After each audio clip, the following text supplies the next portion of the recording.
Hello, this is Dave at TitleSearch.com and AFX Title. In this video, we're going to talk about the top 5 reasons, the most common reasons, why somebody would want to get a title search on real estate. In doing hundreds of thousands of title searches and looking at millions of records over the years, it is very common that the reasons that a title search is ordered fall into the same categories. Number one reason is to verify ownership, to document who the owners of a particular piece of property are, and maybe how they took title and how long they've owned the property. That might be good information to verify if the property is being purchased, that the right party is actually transferring title to you. Now, the second most common reason for a title search being performed is to check for liens on the property. These would be encumbrances, which may affect subsequent owners. They may be tax liens. They might be child support liens. They might be mechanics liens. Anything that would encumber that property that would affect a future owner is important.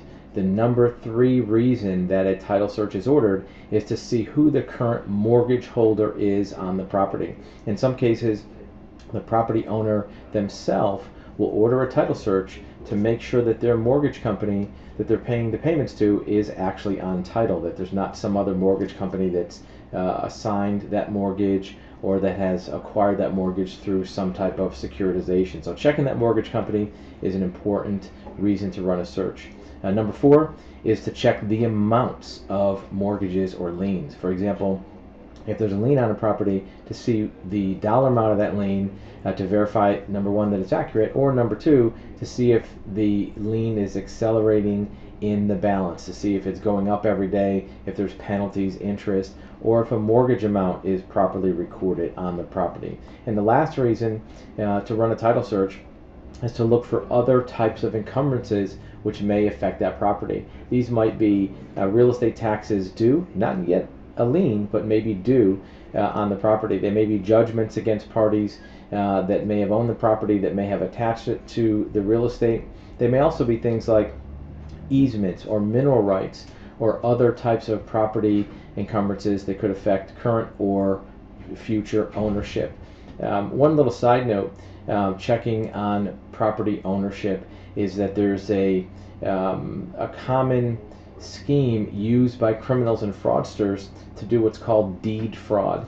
And what that means is a criminal will execute a deed to the property, transferring it from the proper owner to themselves without that being noticed to the property owner. They record that in the land records. Once they're shown on title as the owner, they can go ahead and sell the property, get a mortgage on it. Creates a lot of problems for the actual owner to get rid of. So verifying ownership on your own property occasionally is a good thing to do to make sure deed fraud didn't occur, especially on absentee owners or vacation properties. In either case, all these 5 reasons and many others are shown on what's called an official title abstract. That's the document created by a certified title examiner after reviewing all the records. It's usually about a 7 to 9 man-hour process of review and research of various courthouses and government records and deed books, and then that official title abstract is created current as of that day, and that's what the client will receive. Whether you're a law firm or a mortgage company or a title company, that's a document that we would send to you. Even a private investor or private individual wanting to check this information, you'll get the same document. So title searches are important, very useful for several reasons, and many of those have to do with transfers of property. If you need any more information about title searches, you can reach us on our website, TitleSearch.com. We'd be glad to help.